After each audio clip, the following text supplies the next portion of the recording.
one last time in 2025. Welcome to the #1 automotive-related car podcast on planet Earth. We talk about cars, trends, market predictions, but most importantly, offer you a good hang each and every Monday. And this is the final Monday of 2025. How you feeling about that, Nick? It's kind of surreal, no? Yeah, it is. My wife and I were just talking about how it doesn't feel like Christmas. It doesn't feel. It could be that it's 80 degrees right now in Texas, which is kind of we're in rain heaven over here. That's terrible. I'd rather have the just heat than rain today. 100%. Yeah. 100%. So I got to lead off the show. I don't even know what's planned today, just so everybody knows. Rob and I just got off another meeting. Yes. We hopped on. We hit record. That's how it goes here. That's how it goes. I've seen a lot of conversation. This is like a driving around thing. Okay. Everybody's getting mad at people beeping their horn, honking their horn at somebody who's sitting at a light and isn't going away too quickly, right? You've seen a lot of that content online, like, oh, you know, what's going on? I mean, how much of a hurry? Can we also normalize that when you live in a city whose lights you know very well, I'm specifically talking about those lights that have a turn lane, and you know that the turn lane doesn't go long enough. You know that it always gets backed up at certain times. You have the institutional knowledge of those lights. Yeah. Any second that person in front of you sits, you might not make the light. And it's a long light. Yeah. I think you're well within your right to honk. I'm going the complete opposite way. It's like everybody's, well, you know, what are you in a hurry for? It's like, guys, I can see that the guy's on his phone, and I'm going to miss this light that I know takes forever. I have institutional knowledge of the light. Am I supposed to not honk? I was not expecting that turn. I thought you were going to go the other way with it. Like, no, you got to, everybody simmer down. No, and I'm with you. Yeah. I certainly see that point of view. But if you have the institutional knowledge of that specific light, I'm sure there's ones in Houston and Austin. Oh, yeah. In Vegas, I have them. There's some that I remember when living in Southern California. When you have the institutional knowledge that if these idiots don't get a move on, we're all going to be sitting here for another 2 or 3, light changes. Are people supposed to just not help you out and say, hey, dude, I can see you're looking at your phone. Here's a little tap? Brother, everybody listening, when we say we don't plan the show, we never plan the show. This just came up spontaneously. Last night, wife's like, hey, let's go out to dinner tonight. I'm like, it's Christmas Eve tomorrow. Wow, Rich over there. Yeah, exactly, right? I was like, we're going to be out already twice this week, but your parents, my parents, family, the whole thing, like, let's just stay in. I feel like going out. Like, all right, cool. Go to this, little sushi spot you wanted to go to. Hey, I'm going to sushi today. Nice. It's this time of the year thing, too. I just love, like, the Japanese, Chinese, whatever. They all like to work, so they're always open. You know what I mean? Yeah. New great Year's. People. Oh, sushi people, great people. Great people. Great people. Yeah. Listen, I sat at this light 5 times. 5 times. Before For those that aren't in a city like you and I live in, they think you're exaggerating. No. No, it's bad. I mean, the light technology needs to catch up very quickly. Something. Can we get, and this is now we're asking for more surveillance. Can I get something flying over us that scans every car, how long the car is? I think we told the story on this. You know, there was like a kid that hacked into some city's, light system. We did talk about that. Fixed it, and he got in trouble for it. Yes. I remember It's like, this is all fixable in anybody's city. I'm not just complaining about all of this is fixable. With just programming things correctly. It takes some effort, though. Let's be real. These people are not putting the effort forward. Well, and let's remember, they're also probably on the level of DMV employees that are guys in, if you work for the DMV, you know what I'm talking about. Nailed it. And I want to piggyback off of that because there's a video, there's this channel, I think it's like Big City, Small Town or Big Small, something like that, put out earlier this week, whenever you're listening to this. And there's a couple of mega cities or mega regions happening in the United States right now, but the number one is the South Austin to San Antonio, basically Central Texas, like the key little dot of Central Texas. It's by 2040, don't quote me exactly, not too far in the distant future, there's going to be a population of about 8 million people in this one little, and that's more than like more than a dozen states, I think, population-wise.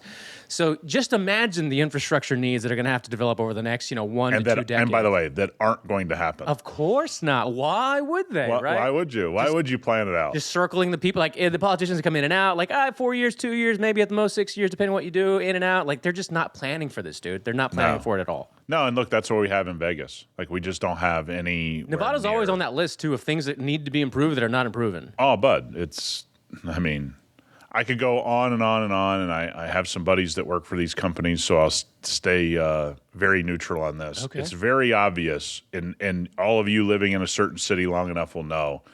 I see too much of either one of three companies' trucks. Mm-hmm. I see doing all the construction, yet nothing's getting better. Yeah, it's a lot. And I go, I wonder what's going on here. Yeah. Wonder how above board all this is. Where's Eddie Bravo when you need him? Should we be looking into it? We need to be looking into it. So in this episode, we're going to talk politics. People love to end the year with that. Yeah, I can tell you this. That would be a comment section I would want to bow out of quickly. Immediately. All right, well, let's segue into some car talk. I had this video. You know, we usually don't give out free shout-outs, but it is the end of the year. It's Festivus. I'm feeling very festive. All right, so shout out to Car Edge. Did you, by chance, on your desk this week or in the last 5 days or so, get the video of him and his dad reaching out to 100 Ford dealerships to get pricing on an F-150? No, okay. I didn't see it at all. So they reached out to, through their system, Car Edge, I'm sure a lot of people have seen the dad and son duo. They reached out to 100 dealers on the same F-150 at the same MSRP to find out what they could do to get just the best price for this, we'll call it the customer, right? If it would have been a customer deal, it would have been for the customer. And, dude, what they found out was crazy. Do you want to know, just take a guess what the gap was from the cheapest, the best deal to the worst deal on the same trim package, Same right? trim, same MSRP, everything. I think you probably somewhere between $10,000 and $12,000 difference. There was a total of $17,000 difference in the identical MSRP and same trim. I mean, this is pretty crazy for anybody that doesn't follow us on Instagram or TikTok or YouTube Shorts. I think I did a video. You cut up a video that said shop nationally. Just recently too. Yeah, just recently. I mean, this week. That's why I bring it up. And this is why, guys. I mean, you don't know the situation in Utah if you don't live there. Yeah. You don't know the situation in Texas if you don't live there. So there's a lot of people, and people have legitimate concerns about transport. I understand that if you've never transported something. Guys, there are reputable companies that insure your car and make sure that it gets there. Yeah, man, things can happen. Things can go missing. I'm not saying it doesn't happen. But a lot of these horror stories, I won't say all, a lot of these horror stories are using back channel transporters trying to save a buck. Mm-hmm. Right? So again, this is one of those things, pay the more money. Yeah. At a certain point, it makes sense. Yes. Like if somebody's been in business 35 years, it's likely they're not running cars to Mexico. Okay. So, but if, Juan Martinez Transport just popped up today, I might, but I'm being serious. Like I saw one of these dealers, trying to act like a hero, and he goes, we had this transport lined up and we didn't put it on there because this guy doesn't check out. Buddy, you scheduled the pickup. Can I see your manifest, sir? Where have you been and where are you going? And by the way, this should have been on a covered vehicle anyway. The craziest part is when a car was supposed to be transported covered and it comes uncovered. Well, so we had a situation with a McLaren that was about an $11,000 windshield damage. Jesus. Going from Vegas to, might have been $14,000, from Vegas to Los Angeles at the time. And I can tell you this, it was a big headache to deal with, and McLaren themselves are the one that put it uncovered. Yeah. And so then it was like, well, we didn't do anything wrong. And the transport company, it's like the transport company's not going to replace a $10K plus windshield. That's crazy. That's complete neglect, isn't it, from them? I mean, it's on their truck. It didn't fall off the truck. Yeah, of course. You know what I mean? So, yeah, guys, I mean, I understand, but this shows you. I mean, I don't know the Car Edge guys, but this shows you kind of what we've talked about for a year, which is, number one, there's a lot of you that have gotten very disenfranchised, which you should have with car prices, and you're acting like they're not coming down. You may still see a high MSRP, guys, but the incentives are back. Mm-hmm. They're back, and there's a lot of wiggle room. So don't let that MSRP. Now somebody's going to write in and go, I'm looking at this really special car, and it's above MSRP. No. On F-150s, you might see MSRP on the website. You go in and do a deal, you might get it for $10K less. Yeah. You might get it for, like you said, $17,000 less.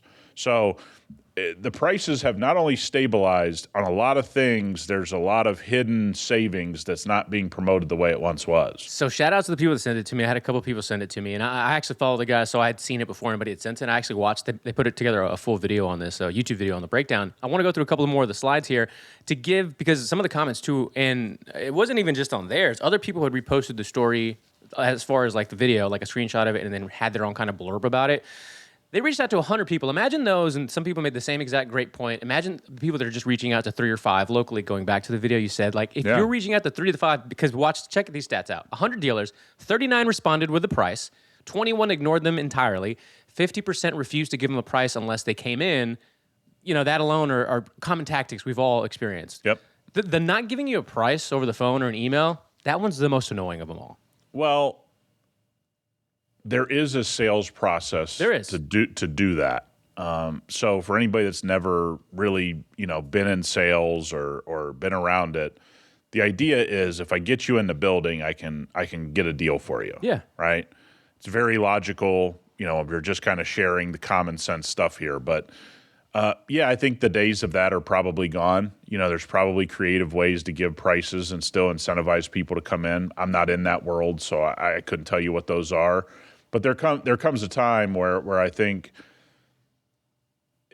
prices are now so ubiquitous and guys are so used to getting them, whether that's an auction site or whatever's changed the mindset. I think you're in a pretty tough spot to not give prices these days. Yeah, exactly. And they kind of allude to that towards the end of these slides. But that $17,008 difference was from, these are out the door prices. $53,400 was the best deal. $74,000 was the worst deal.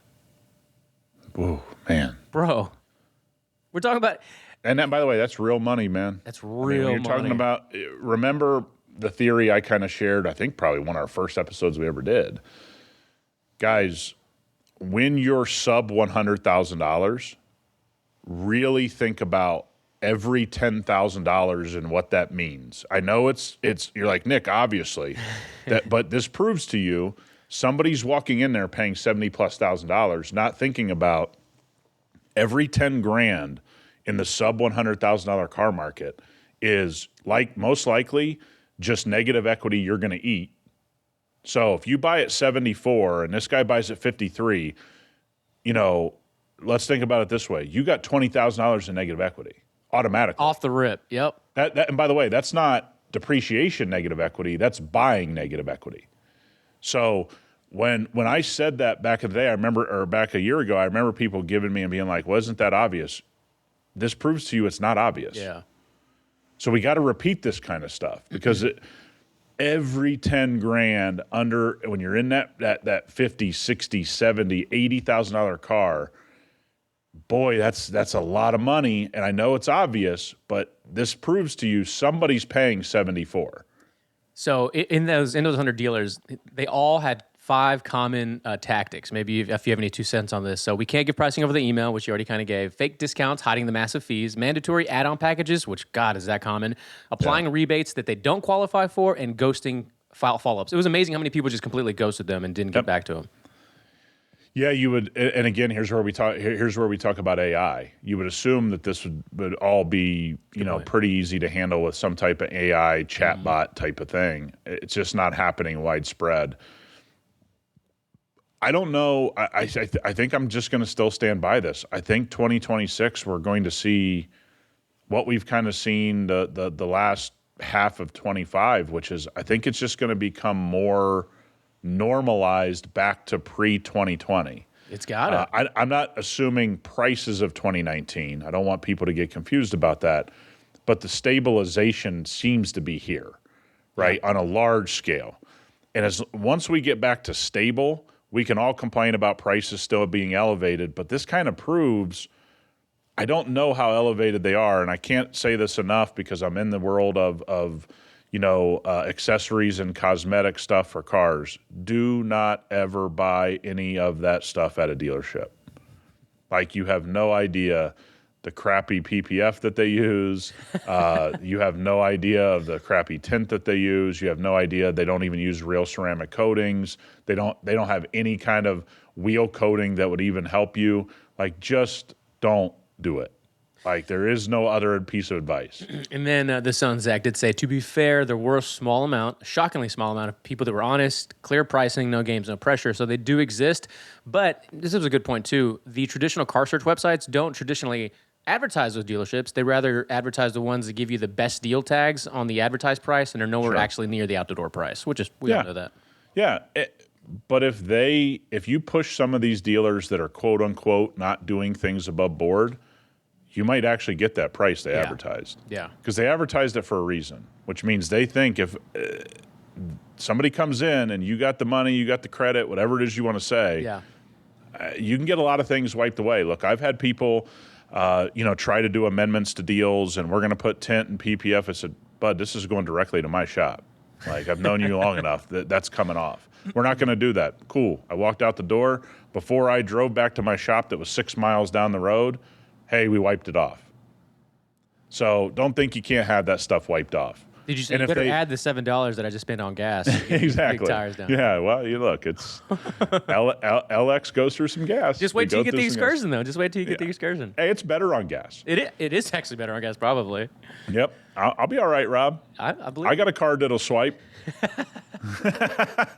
Speaking of, one more, no free shout outs, but free shout out. And listeners always get shout outs. Shout out Missouri Adventures, who's going to do the reporting for us in 2026 to go do the hand gesture order for the Costco bull tube and report back what happens. So please, in 2026, let me know what happens. He sent the large Costco mayo to the DM, I think. I think that was Sam. It was hilarious.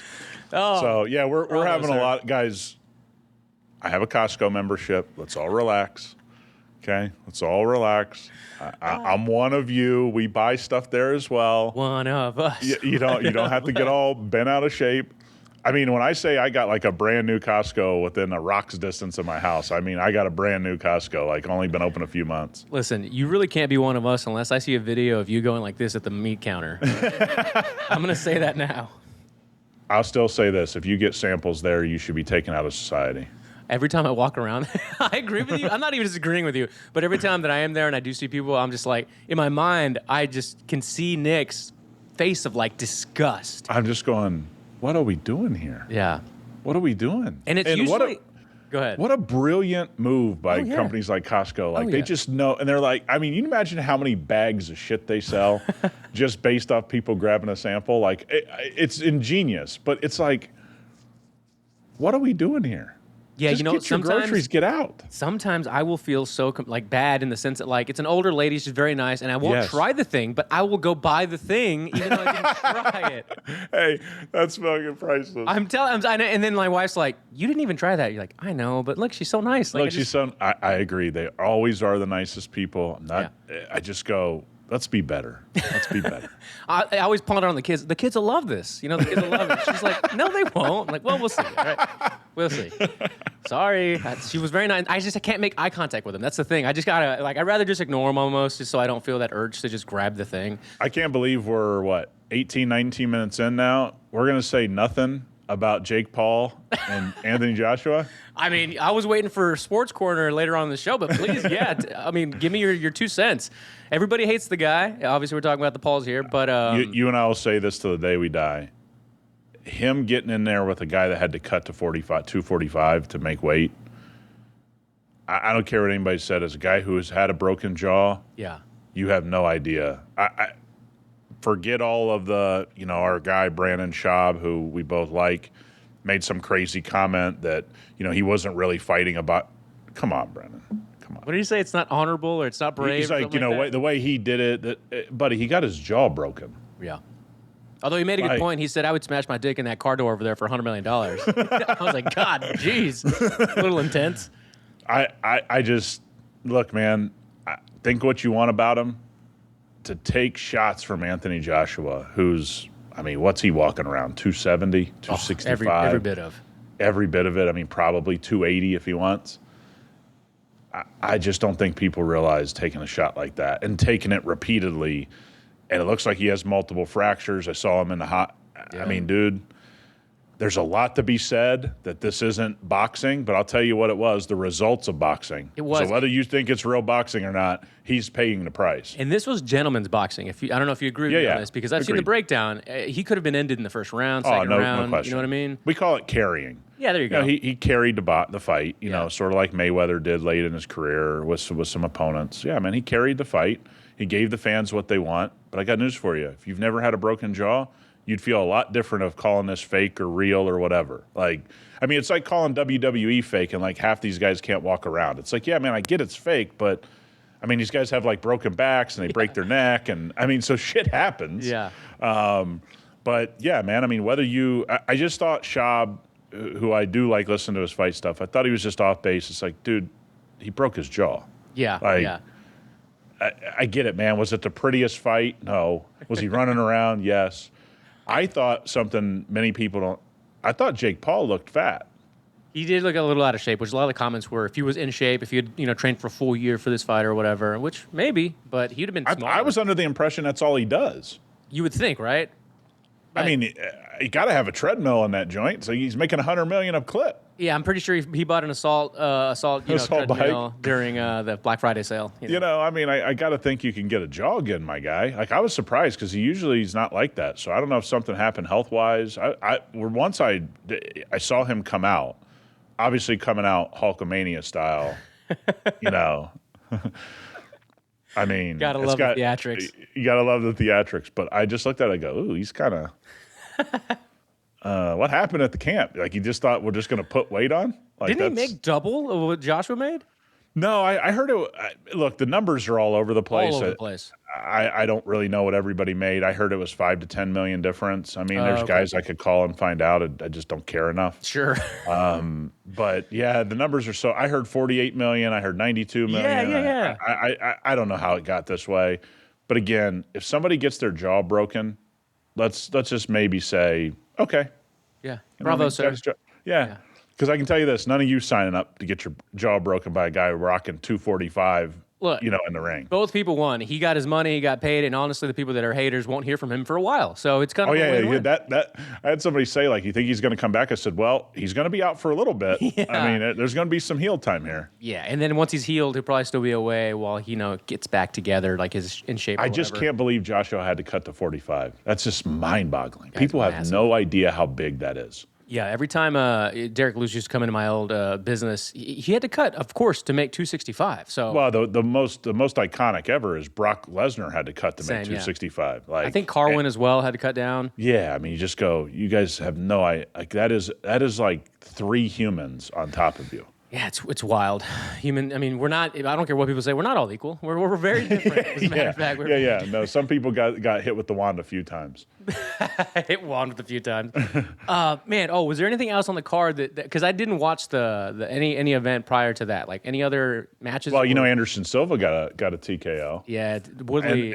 And I used to be a huge time Woodley fan. Yeah, and here's the kind of crazy thing for me.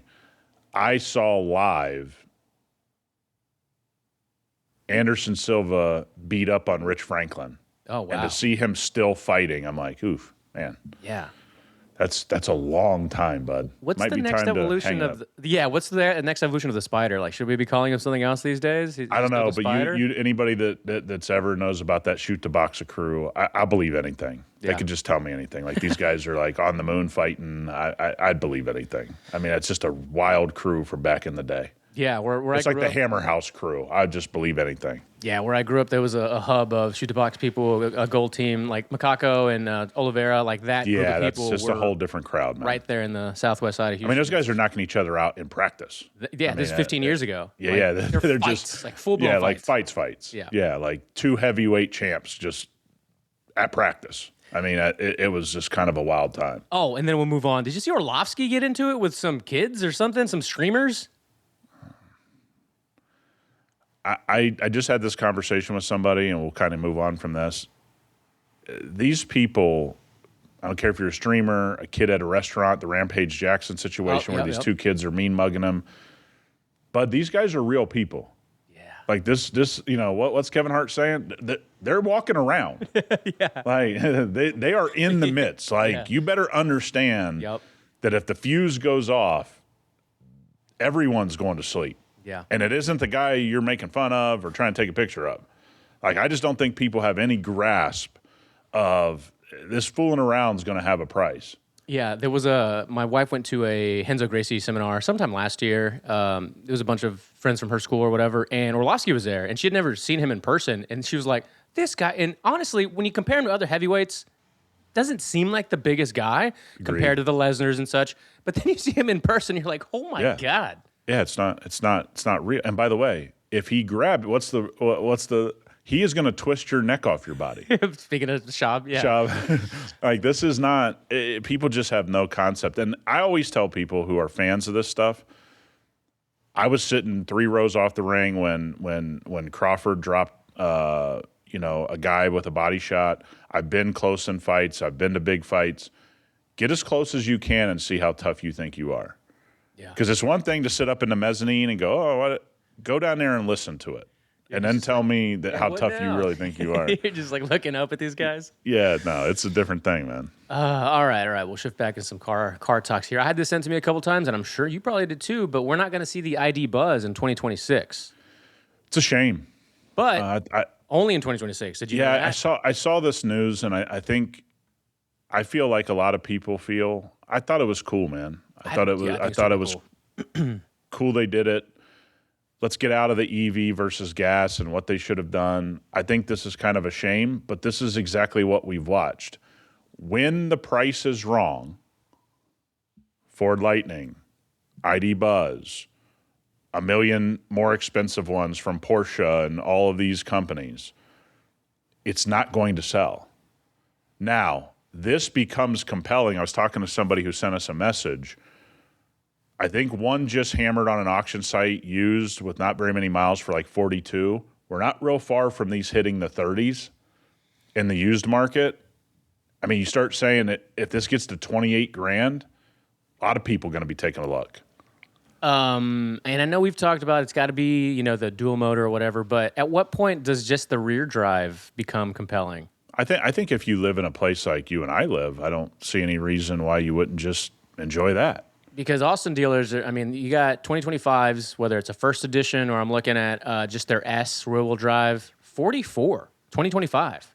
Like I said, you start to get to 28. That's $20,000 off, by the way, guys. That's $20,000 off MSRP. Yeah, they were trying to really sell these things upwards of $68,000 at one point. Mm-hmm. That was never going to happen. And I think that's my biggest gripe that you guys have heard me say is that when it doesn't pass the price smell test, we kind of all know it's not going to work. And this is one that I wanted to work because even when I see them, I'm like, man, that thing looks pretty good. It does. Yeah. Look at that. It's a cool van, man. It's a cool thing. I'm glad they did this, but you can't get the price this wrong. And I know everybody's out there saying, Nick, you can't keep harping on that, but I got to ask, like, if I know the price is wrong the day that you launch it, if everyone has the same gut feeling, aren't we in the position to know that it's just not going to work? And I just don't know why you're doing. It just doesn't make sense. I know they got to recoup their money, but they were already losing on all of this anyway. So, and then it goes on to say at the end, it's not Volkswagen's not the only one. So obviously we talked about the Lightning being canceled. Nissan canceled the Aria, which we only talked about once, I think, sometime this year. I forgot about that until just this. And by the way, that was one too many times. You're absolutely right. The ZDX, we did a big, couple videos on that because that was so pranced around as like the next thing for Honda Acura. It's going to be interesting 2026. For those that love the ICE versus EV conversation, I think we can see what's happening now in the interim, but you've always said if the yo-yo comes back around 3 years from now, it's going to be even more interesting when people try to revert back to. Yeah, and we get all kinds of really cool messages. I really want you guys to keep sending these in from people around the world. We got a gentleman. I forget the username or the person's name. I apologize. So if you're listening, they sent a cool DM. He's like, "Look, man, I'm in the Middle East. The Chinese EVs are everywhere." Oh, really? He's like, "They're just everywhere." I didn't see that. And again, this is where we have to talk to our crowd and go, the reason that we shouldn't punt on EVs is because globally this is the fight for the American manufacturer. You may not love them. I may not love them. You may not, you may love them or you may hate them. but the global battle is the cheap EV. And that's going to dictate a lot of manufacturing capacity for a lot of companies. German companies, U.S. companies. So we all see the writing on the wall that at some level this is the future. We all can debate what level that is. But if you're going around other countries and those countries have already started to import Chinese EVs, they've taken over pretty quick. Did you by chance see Jerry Seinfeld's rant about car design? Yeah. You know what? I didn't see it. I had somebody send me a text. Yeah. And because they knew I wouldn't watch the video. He's like, I know you won't watch this, but here's what he said. It was something about taking chances or something. So the gist of the main clip that I saw tossed around a ton was I'm paraphrasing, but it kind of is what he said. They should take kerosene and douse these vehicles like new BMWs, Paganis, all these cars that are. One was like BMW and like how atrocious all those cars are, and then the quote unquote exotics. You think you're exotic, but it's not. It's essentially like a disgusting work of art kind of thing. Yeah, I would say he's right on modern car design, but this is also a guy that's like a Porsche person. Well, you want to guess what modern car is like top notch still designed? The GT3 or the 911 or whatever. The ST. He's like the ST. Yeah. The ST is. Yeah. Okay. Yeah. Okay, man. Okay. That's not hard to say. I'm not. I don't want anybody to get it twisted. I'm not arguing with this. No, not at all. But you always got to look at it through the lens of he is loyal to really one brand. I guess he had a moment where he was loyal to the Acura because he was sponsored by them. Right. That quickly faded away. And, I have a weird relationship with Jerry Seinfeld because I think Larry David's the genius and Jerry was just the guy that was there. Sure. And I think Curb Your Enthusiasm kind of shows that. But, that's a little still Seinfeld skit for you guys there. But, yeah, he's not wrong, man. I mean, modern design is a lot of lookalike culture. We've talked so much about, people looking at the 488 and 458 platforms and designing so many of their new modern cars, sports cars in that light. I don't know where all of this goes. And I think that'd be an interesting thing to talk with guys like Jerry about, like, hey, man, you guys have been alive longer than us. You've been, collecting cars at a level we don't collect cars. What do you guys see? I do think it's an interesting conversation, and I do agree with a lot of that. Is like there's some of this stuff that just doesn't look very good. I mean, it's only cool because the price tag and there's an engine or the price tag and the tech. But he's probably right. I mean, the ST is probably something that stayed true to its roots, and that does make it cool. It's kind of what we've said about BMW. Like, there's no connection to its roots. That's not a good thing. Last week we talked about this thesis, right, that you and I were talking about of the differences in car culture from, we'll say 2005, about 15 or so, 20 years ago when you two first started versus car culture now. And got a couple of replies to that specifically, but kind of what rang true with most people was this summed up. I didn't think that when I was, however old, 15 years ago, I would grow older and it would be so expensive to partake in this hobby that I enjoy that I actually feel it's irresponsible to continue down the road of this hobby. That's a very common thing. And I don't think you can blame people for that opinion. Yeah. It's expensive. I mean, we have to say that. But there are people in different tax brackets at all times. Yeah. And there's some people that this affects, some people it doesn't. I get a lot of questions about this, guys, and I think it's really important for me to say this. All the time.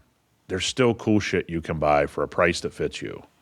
So, yeah, man, can you buy the latest and greatest? Maybe, you just haven't gotten to that level to buy exactly what you want. That's okay. But I have a lot of buddies my age, 40 to 50, that aren't partaking in the hobby the way they want to because they're so caught up with what they can't afford. Mm-hmm. Instead of being like, hey, what'd you love back then that's still really cool? Go buy that thing. It's at a steep discount, and we've become so risk adverse. Yes, is one of the things that I see right now, guys. It's always a risk. I mean, we had a Maybach with 400 miles on it that had to be returned to the dealer. Oh yeah, I remember that. That was recent. $205,000. Yeah. 300 miles, was in the shop 4 times, shut down its infotainment multiple times, had to be returned to the dealer to never be seen again. Okay. This is one of those things where there's always a risk buying a car. Don't sit it out, man. I want to see you guys own stuff that you would find interesting. And yeah, man, I wish we all could own a Porsche ST, right? But if that's not your case, man, go find you a 996 at a steep discount with some mileage and have some fun.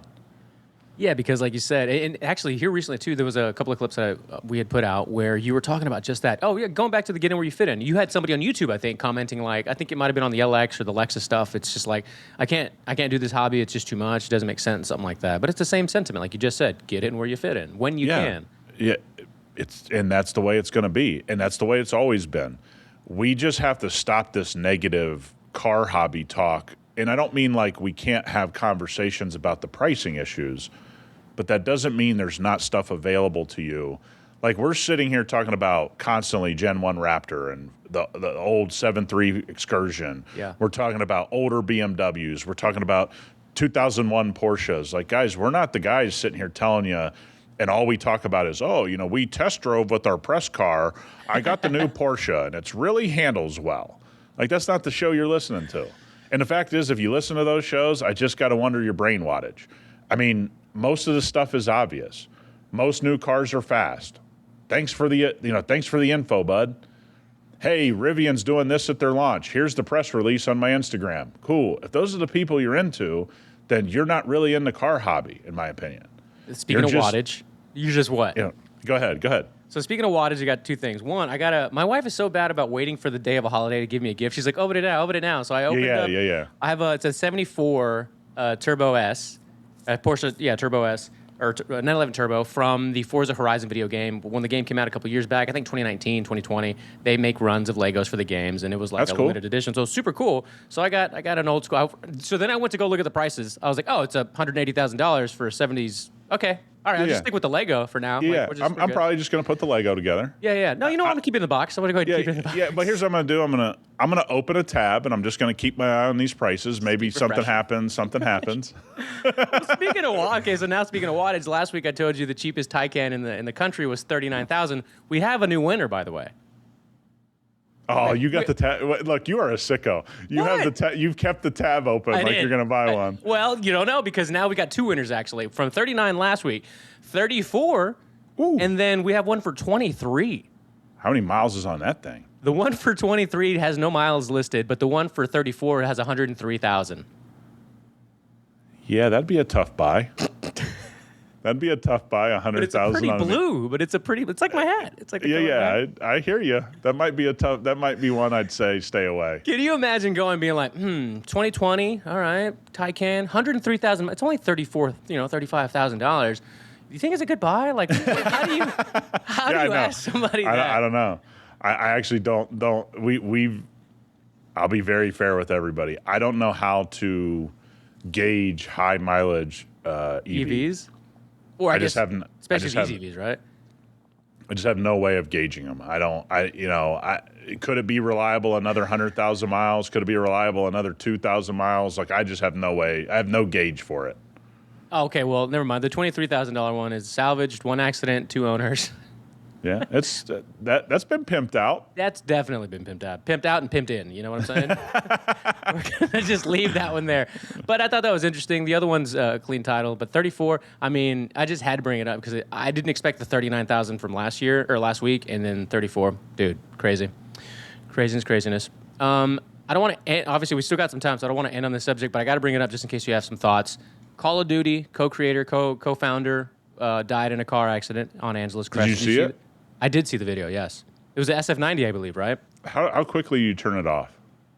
I mean, once he starts braking and you're like, you can't fucking swipe fast enough, and then you see him hit. I was like, oh, God damn it. Yeah, I think we got to talk about the sickos that watch the whole thing. Yeah. Because I'm not a watch the whole tragedy kind of guy. Yeah. It's like you said, once I kind of heard the brakes, I'm like, whoop. Yeah. I know where this is going. Yeah. I think people are starting to have a real conversation. We love to rail on takeover culture. Mm-hmm.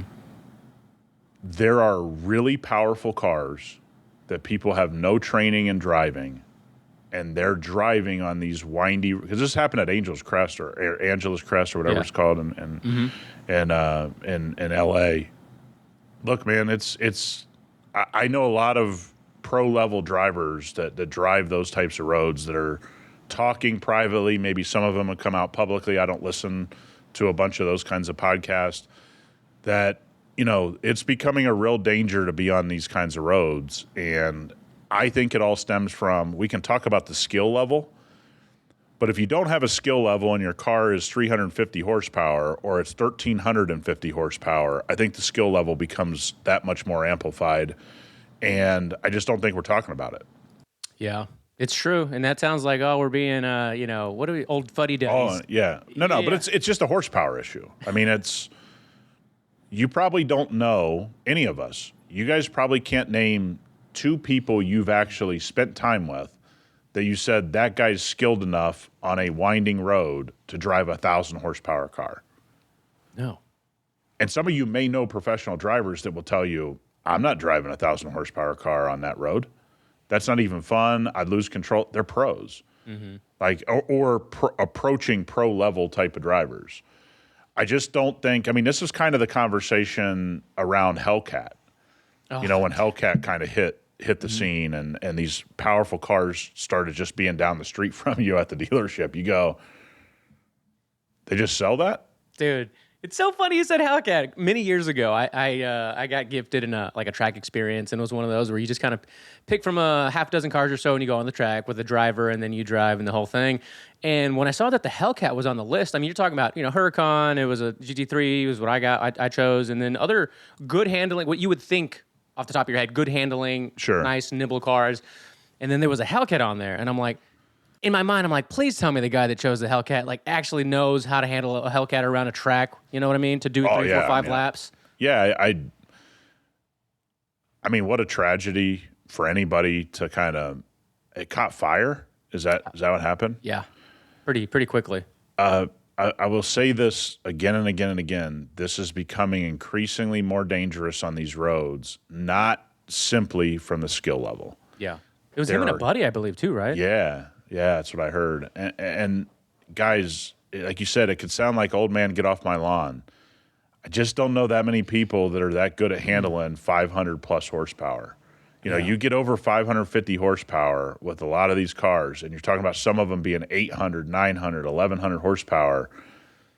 Boy, it's creating some dangerous situations, man. It really is. Yeah, R.I.P. Vince Zampella, co-creator of Call of Duty. I will be playing some Call of Duty throughout the holidays instead of Fortnite. Me and my kids love Fortnite, but we're going to switch it up. We're going to play Call of Duty. Show some respect. Just remembrance. Yes, out of remembrance. Okay, shifting back into car talk.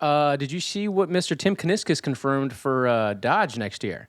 Is it the Hellcat Pacifica that I saw? Because that'd be sweet. Dude, I wish. Actually, this is going to be tough to say if I'd rather have that or this, but I'll give you one more guess. It is in the truck world. They're revitalizing a name that we've talked about many times. Dakota? Let's go. The new Dakota. Dun, dun, dun. Why does that look like an old 1500? Because it is. What is going on? Because every new Dodge Ram's the size of the old Mega Cabs, and now the Dakota is the size of the old 1500s. Oh, my God. So, in all fairness, it says that, while showing us some embargoed Rams, Tim Kuniskis confirms the nameplate's coming back of the Dakota. Do we have any price point? I mean, they alluded to 40 somewhere in here. So, the ones you want are going to be 53? I can't confirm nor deny this. I would love to, if Tim, if you're listening to this, any big time executive from these car and truck companies, especially the truck companies, what is making them run away from building a smaller truck? Well, it says that Tim connected the dots for us. We don't have a volume trim $40,000 truck. The only way to ever get back to a $40,000 price point again with a midsize truck. We've all heard it. Announced it. Okay, maybe it didn't. Investing $13 billion to the U.S. Yeah, I like all that. I just don't know why everything's so goddamn big. Can we please answer the question, Tim? Well, the only way to get back, I tell you this, if you used less metal, that'd be one way. I mean, I'm just kind of spitballing. I didn't think a Dodge 1500 was going to be $40,000. That's what you're building. And huge fans of Tim Kaniskis here. Like we said, he's a guy that gets the brand he's involved in. I just ask, where is the smaller truck? A Dakota was a small truck, my guy.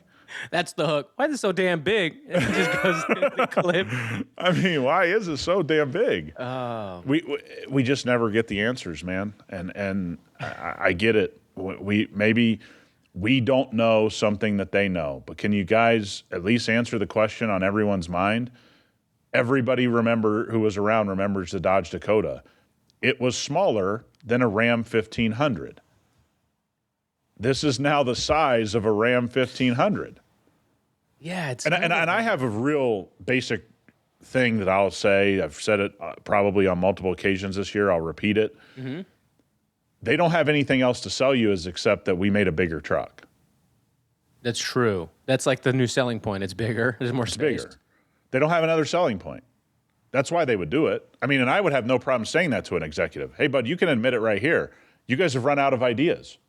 So our sales team is like, well, just make it bigger. We can sell that. What's the other argument here? It works, though, if we're being honest. I guess it's still working. I mean, yeah, look how big Tacoma's gotten. I mean, thing's a tank. It's a tank, and people buy it. I'm not saying I'm right on this. I would love the answer to the question, because now this means you should have a 3-truck solution inside a Ram. That's true. You should have the 1500, the Dakota, and now you got to put out something on par with the Maverick. So is that what you guys are setting up for? Imagine the opportunity here. This could have been it. The Dakota should have been what the Maverick was supposed to be. Oh, no question. No question. That's what I would have thought. Okay, but in all fairness, you know what's left? We got to wait for that S10 to come back. It's going to be like a Slate and S10, right? You either want the Slate or you want the S10. I'd love that. As mind-boggling as Chevy sitting out the Raptor-style market for all these years, not having the S10 is just as head-scratching. Yeah, or you know what? Fucking bring back the X-Runner. Bring back the that little Toyota was awesome too. I don't care. Bring back in it. We're just having them bring. We don't even care about cost. We're just like, bring this back. We're like Oprah. Bring this back. Get this. You get a free truck. You get an X-Runner, and you get a whatever. I think most of you probably feel the way that we do. Cool, man. This now means you got to have 3 trucks inside a Ram, and if that's not the plan here, this is a head scratcher. You're going to sell some, but I don't think you solve getting into the small truck market by having something that's on par with the 1500 sitting in my shop. Yeah, and I said this last week about this void of like, there's nothing new coming out, the prices, all that stuff. This might be the direction that gets more people interested in buying from these manufacturers, is just introducing, again, having a 3-tiered system of things that you can buy that forcefully lowers the prices of the entry point. And then if you end up buying something more expensive, that's on you. But we're offering you this like haven't seen in 15-year price truck. Get in. Let's I mean, I think all of us have to hope that we go back or develop this small, bigger type of way in the truck world. I don't know that we're going to do that, but I guess that's what we all have to hope for, because then it fits more of you. Yeah. I know a lot of you want a truck. A lot of you just don't want trucks on the size they are, and that doesn't mean everybody wants the smaller truck either. Yeah, well, the accompanying prices that match the ladder you just described. Exactly. As well. Yeah. Yeah. This is kind of what we said when we gave Nissan the free advice on turning that thing around. Hey, man, just go to a 3-tiered system. Good, better, best. It's not that hard. Speaking of good, better, best, I got to bring this one up because this was one of the only other top contenders that the wife and I actually liked before we bought the CX-5. And Honda's introducing the new Pilot. It's got a facelifted Pilot here, which I think the old one looks better, but I feel like we always say that, or I always say that. It's going to be $2,000. That front plastic's ugly, huh? This thing is terrible. I mean, the current one is so good. The Pilot that's out now is so good. It's $2,000 more, so hey, there you go. It's going to be, I don't know, 50-something, I think, for starters. You imagine paying 50-something and having that bumper? Yuck. That bumper's terrible. Lights are terrible. It's just not. God damn it! I feel like you. Like I am so. What did you say about BMW? I'm so bad at BMW. I'm so. Yeah, mad. This isn't good. I mean, it's not good from a design. I don't think any of it from Honda has been great in a long time. I think things have been more passable and more okay to get on board with, but that's a lot of goofy plastic on the front. Yeah, here we go. 43 for just the regular front-wheel drive Sport, up to 56 for the Black Edition. The Trail Sport was the one that we were considering. It's going to be 51. I mean, I want people, because if you're not watching on YouTube, in true what seems to be true Japanese car manufacturer, belief system now, that is 10 trim models. that is 10 trim models. Yes. 10 trim models on a Honda frickin' Pilot. I mean, just say it out loud. It doesn't sound. I mean, you'd be sitting in the executive meeting like 10, bud. We're not doing 10. Can we do 5? Can we do half that? I mean, can we just cut this in half and then we that'd get be down great.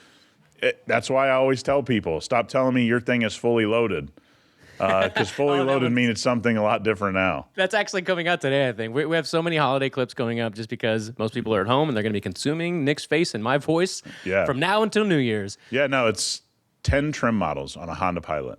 That is unbelievable. If you're sitting in that boardroom that you just talked about, wouldn't you just say, look, let's get our base front-wheel drive, we'll get a mid-tier with all-wheel drive, and then you're fully loaded all-wheel drive? Good, better, best has always worked. I mean, it's always worked. It's always easy to understand. And boy, 10 trim models is rough. On a Honda Pilot. On a Honda Pilot, yeah, exactly. You're not talking about 10 trim models on your Bentley. You're talking about 10 trim models on a Honda Pilot, on a Tacoma, on a 4Runner, on an Expedition. Like where does this all? Do you need 10 trim models? No. We just 10 trim models, and their whole goal is we don't do a whole lot to any of them. We just hope somebody buys the Black Edition, just because it has 2 extra stickers on the interior or whatever the Black Edition means. So when you talked about that, I don't think you specified what to Nick was the idea of a good fully loaded 10, 15 plus years ago. Like in your mind, if you were to describe it to the listeners, people won't believe it. Tell me. Leather used to be the thing that would be the dividing line of fully loaded. This is true. I remember my parents having this discussion. Then fully loaded would mean sunroof, leather, CD player. Oh, of course, a CD player. What about, was it disc changer? Disc changer too. Then it changed, and you would have, but fully loaded meant back then it didn't mean a whole bunch of options usually. In some cars it could, more luxury brands, but fully loaded just usually meant like I got leather. Maybe I got some gold emblems instead of the silver emblems. I got a sunroof. I got a CD player or a disc changer. I mean, that was kind of what fully loaded meant. Not to say we got to go back to those days. I mean, we have more technology and things we can add to cars, but a 10 package system to get to fully loaded on a Honda Pilot seems like maybe we're headed in the wrong direction. All right, well, we got to pour one out for another car as we wrap up the year that will be no more, ending the run here in December, and that is the Nissan Versa. Officially the cheapest new car in America. It's gone. Wonder why. I think we talked about this back in the spring. They were going to double down on bringing back Sentra, I think, remember? I mean, what's this car cost? 20 something? It's got to be sub 20. No, it's not 23. sub 20. Oh no, Kia, that's a Kia. No. I'm gonna find it. I think it's sub 20. If I'm not mistaken, this was like 18. But okay. But yeah. I mean, for 18, that looks good for 18 for 20. I don't think you need to bring the Sentra back. You probably need to tell people how cheap this is and start running some commercials. Too late. It's gone. Transitioning into I read it in here somewhere. I look at this and I go, for those of you trying to get a start in life, you just want to get around town, this fits a need. It fits a need we think a lot of people have, but maybe Nissan knows more than us and people just don't buy it in the numbers they should. Because there's a lot of people that should be buying a new car if it's available at 18 to 23. And this is the whole argument a lot of manufacturers would make to many of us who talk about getting into, having some of these cheaper options, is that people just don't buy them. They don't have enough features. They're not nice enough. True. 16, 17 is about where you start with those for 2025. Why don't we see more of them? I know. In all fairness, I do see quite a few Nissan Sentras. Not new ones, but like Sentras in general. That's crazy. I didn't know that. I knew they were around 18, but 16 is that's crazy. That's so no more of that. No more 2025 and beyond. I wonder if they just make no money on them. I was gonna say it's got to be a profit thing. Like Has to be. Has to be. even- Because there's even there's no reason not to keep it if you guys are doing well with it. yeah, even at base level creature comforts for 16. Like imagine, you're at a high school going into college, community college, whatever. You got a new like your parents help you get a new $16,000 2025 Nissan Sentra. Just what are you, 10 grand above that to get a Corolla? Oh, No, you're probably mid 20s, 25, right? 23 yeah. to 26. I Yeah, mean, yeah. it's quite a bit of savings. I mean, it's quite a bit of savings, but the problem is you're probably wondering, is this thing going to last? yeah, exactly. Can I make it through my 2-year associates here with this car? Right. My 2-year associates. That's funny. All right. If you were to tell the listeners what some of your plans are, because people ask, like, hey, I know Nick's got stuff going on with the LX. Does he have a list of hierarchy of what he would like to tackle? Inside, outside, performance, comfort, the whole thing. Well, we have a video done. People Yeah. will see in the new year of something that's already been done to the LX. It's an incredible project we completed. We got the stereo figured out. That's been completed. Yeah, I'm real big on suspension and bumpers. I'd say that'd be hierarchy right now. I'd like to find, roof rack that I like. Some very upgrade the ride, upgrade. I'm still making a decision on wheels. Mm-hmm. You and I have talked through a couple things to do on wheels. I'm leaning towards just having the factory powder coated. I like that idea a lot. I like it because it still keeps a little bit of the look that I like. Yeah, but the hierarchy is probably suspension and bumpers. And there's some good companies out there that I like their stuff. Not sure that we want to work with them at times, and other times there's some things where like, yeah, that looks like a company we want to work with. Part of what's holding me up on the project, guys, is I do want to work with companies that we can showcase, good companies with good people that want to tell a story. And it's important to us, but we may have to punt on that. Maybe there's going to be some things that maybe we can't find good partners to work with and tell their story. It's just not what they're interested in. So that's my hierarchy. Bumpers, front and back, front and rear, and suspension would be my top tier right now. I'm deep down the rabbit hole of upgrading the headlights. Oh, you haven't mentioned that one. I like that. Front grill, because it's got a crack in it. Do I want to go OE or do I want to do like a TRD type front grill? So those are like simple projects. But the headlights, I've been really looking at upgrading all the interior lights to more of a modern LED. But I got to tell you, bud, some of these make your car feel like a surgical center. They get so bright. So how do you feel about interior lighting? What's the phrase for it? Not daytime running lights, but you know what I mean. Mood lighting? Sure, mood lighting, whatever. Like, there's some cool stuff on modern cars that I think are, I would say, hey man, that does offer a cool experience, like Mercedes and BMW and some of the higher end stuff. Some of you might own a car that's not in that, and you go, hey, they did it well. These are the cars I'm around.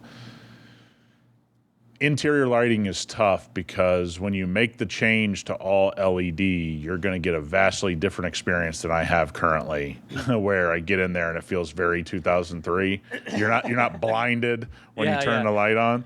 Ambient lighting is the word I was looking for. How to ambient lighting drive me crazy. That's the right term. Yes. Somebody was yelling into their car stereo. They're like, ambient, you idiots! Lighting, you ambient, fools. you idiots! You fools!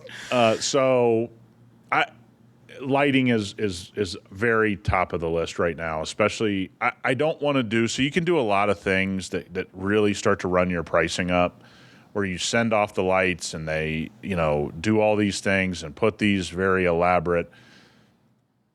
I think those are cool, but I also really value just being able to turn something in myself and not having this big elaborate project on things that don't matter all that much to me. And I know people say, well, your headlights should matter. I get you, and they do matter. But part of this is I just want to be able to kind of do it myself and have it done, live with it. Because right now, I got to refinish the headlights. The headlights are oxidized. So I got to sand those down and do all that. We'll share that if you guys want to learn how to do it if you don't know. But I kind of want to keep that project simple, but I'm really, yesterday I got the tabs still up right now as we're recording. diving into interior lights, and boy, it scares me to start changing those out. And I just look up and I'm like, damn, this is too bright. Dude, the CX-5 has this thing in it. That's the only thing I don't like about it. There's no ambient lighting. Even in the Turbo Signature or the Turbo upper trims, they have one little sliver of it's like the tip of a fucking screwdriver here, right above where the sunroof button is. But it illuminates most of the center console. And we had a friend in the car with us, and they were like looking around. They were touching him. He was like, "Where's this light coming from?" Because it shines like a lot of light, and you can't turn it off. Like it's just always on. You can't. You can't. You can't. I got to believe it's in the owner's manual. You can't. I'm gonna put this on you. I think it's a lie. I'm calling a lie. I'm gonna look it up. If I go pull your owner's manual and I find it in 2 seconds, I'm gonna put it all over the internet and say, "Look, Rob didn't even read his owner's manual." Damn it! All right, hey, Blue Band, cut that out, please. Cut that out, please. Don't Jamie, let that can you pull that up? Yeah. You're right. I should read the owner's manual. I actually like it. I don't mind it, but I'm a little bit younger, so it doesn't bother my eyes yet. So maybe in a couple of years, I might want to turn. It's a weird thing. Lighting is really individual. Yeah. It is a lot more individual than I even give it credit for at times, because I get in cars, I'm like, what's going on in here? I don't like this at all. Then I get in other cars, I'm like, man, this thing is badass. Well, the GTI looks like I'm in a rave. It's just like red lighting everywhere. Oh, is it really? Yeah, I like it. I don't mind it. People love it. I think the footwell stuff, like I love a good footwell lit up. The doors, the sills, it's got red everywhere. Does it shoot some? Does it have the where it shoots the GTI on the ground? No, when you open your door. Which I actually don't like that. The puddle lights or whatever. Yeah, I'm kind of with you. I think the coolest puddle lights right now, and they may not have them on every model, is when you open up a Range Rover and it just has like the stenciled Range Rover. I do like that. I'm like, okay, that's something different. I mean, I'm kind of in the middle of the road on it. If it has it, whatever. I mean, I see people adding it to their car. I think that's kind of strange, but weird. Do your thing. Yeah. But yeah, I kind of like goofy features like that you just go, they kind of did it their way. But if it just shoots Range Rover on the ground, the name, I don't like that. But we have a Range Rover, one of my customers, where it shoots, and they may all do this. I don't have everybody's Range Rover, obviously, but on an autobiography, it just shoots the little stenciled version of it. It looks really cool. I like that. I like Audis. They have the animation where it's like if it's an RS3, RS, whatever, it'll like do it on the headlights. That's true. That's true. That really cool. Works too. Yeah. Yeah. This is just now you're getting down to such personal preference. Yeah. I can't, it's such a stupid thing to say, like, there's just things I'll like, and you'll be like, nah, I hate it. I had it. I don't like it. It's just one of those features on cars, lighting. And I know a lot of people are talking about this. I think I saw Camisa talking about this. Are we going to have a conversation about how unbearable headlights, oncoming traffic have become? Like, when's this gonna get into a lawsuit? Some kind of class action thing's gonna happen, and this is gonna get fixed because I get flashed every day that I drive my wife's car. You're one of those. Look, I drive a 2003 every day, so I don't get I'm not a dick. So I drive like this, ready to go, just ready to flash. I'm like, they're not the high beams. They're not the high beams. So we know Rob is one of those headlight dicks right now, dude. Well, there's deer everywhere, so I'm glad because That's a good call. Yeah, it's a good call. Sorry. It just seems like this can't continue. Yeah, I agree. Because, and by the way, some of this aftermarket shit, what they can sell you and how many, like, what is it, Kelvins and lumen. I'm like, Jesus Christ. I mean, I'm going to be able to see the other driver's thoughts at some point.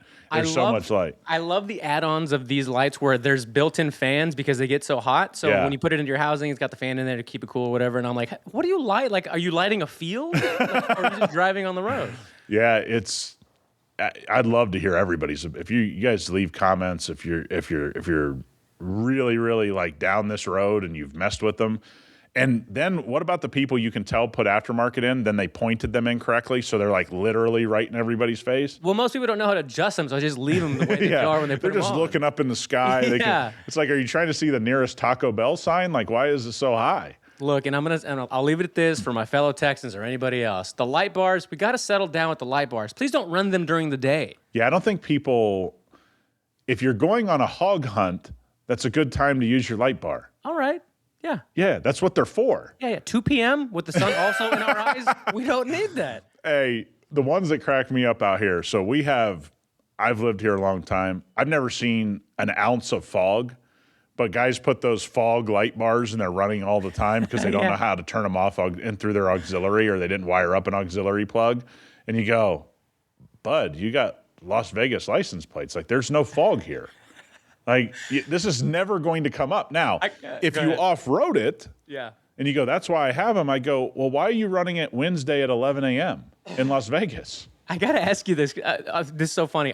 Growing up, I used to love running fog lights only, nothing else, because I thought it looked cool depending on the car. What are your thoughts on fog lights only and or just at all with your daytime running lights? I mean, daytime running lights were one of those things I largely don't really understand because I live in a sunny place and you can't really see people's lights. I guess if you lived in a place that was cloudy all the time, you'd be like, hey, we need daytime running lights. I don't think it's very useful for me or you.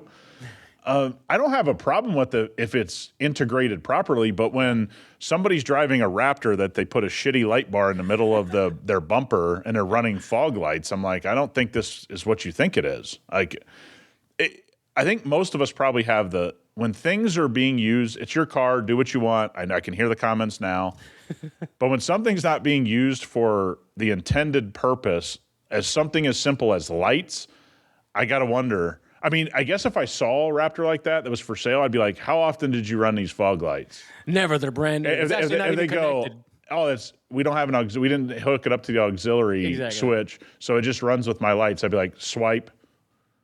I can just not going to even look at it. I can just tell you screwed that truck. You know what I mean? Like, that's a good point. We have it in spades out here. I'm sure you do in Texas, man.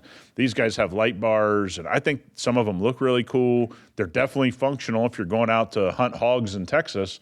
I don't know why we're doing it, 11:30 on a Thursday, but it's out there. It's a strange phenomenon all of a sudden.